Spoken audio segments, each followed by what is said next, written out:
C'est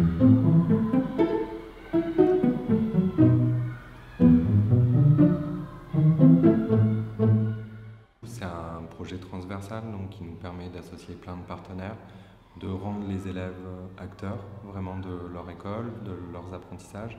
Et puis nous, en tant qu'adultes, ça favorise aussi la cohésion pédagogique au sein de l'équipe, ça favorise les échanges, ça donne une identité à l'école, à l'extérieur, et ça c'est agréable en tout cas. Déjà, quand j'étais en grande section, je savais même pas ce que c'était une éolienne.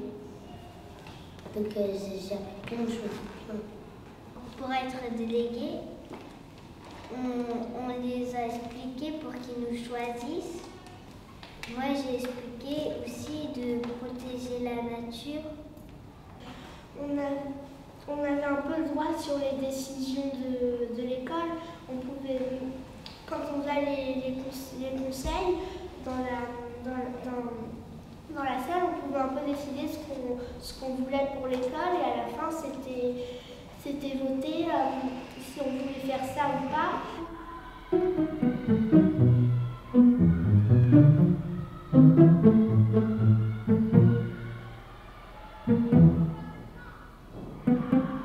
Par exemple, si on a des enfants et tout ça, et qu'il n'y a plus d'énergie, on ne sait pas comment vivre. Il y a un monsieur qui est venu dans les classes, il nous a dit que dans 50 ans, il n'y aura plus de pétrole. Et il nous a dit qu'il faut énormément l'économiser pour en avoir le plus de temps possible. Il y a plein d'autres énergies qui polluent moins la nature, comme l'énergie solaire, avec les éoliennes ou l'eau.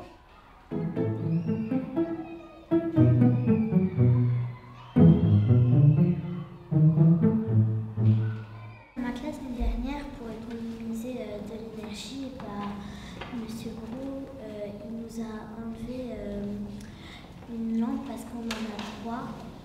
Et il nous en a enlevé, et pourtant ça éclaire bien à 2. Et je pense que ça serait bien de faire ça dans toutes les classes.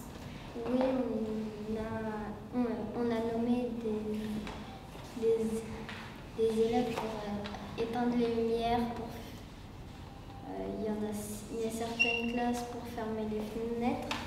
On a réparé des fenêtres de classe, vu que ça ne se fermait pas très bien. Du coup, il y avait de l'air qui rentrait, et quand il y avait le chauffage, le chauffage il sortait par les fenêtres.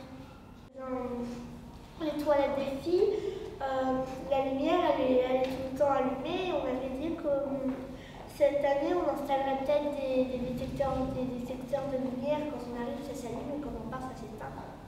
Et aussi, l'année dernière, on avait participé à des défis et on avait demandé au maire s'il pouvait faire passer un message pour dire de recycler les piles, les batteries et tout ça pour essayer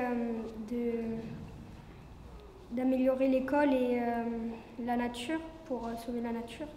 On a installé, et on a ramené les piles et on les a mises dedans. Et après, ça montait de plus en plus. On a aussi fait action contre la faim. On a couru pour récolter de l'argent et donner à d'autres pays qui n'avaient pas assez d'énergie, pour leur donner de l'énergie dans leur corps. Avec les enfants, les actions qu'ils mènent en fait au sein de l'école, ils les mènent aussi chez eux, et du coup, on peut espérer qu'avec ce genre de démarche, les élèves puissent contribuer à faire en sorte que notre planète soit de plus en plus propre, à petite échelle. Mais peut-être que si chaque école française travaille de cette manière-là, ça peut peut-être encourager aussi les enfants à avoir cette démarche-là chez eux.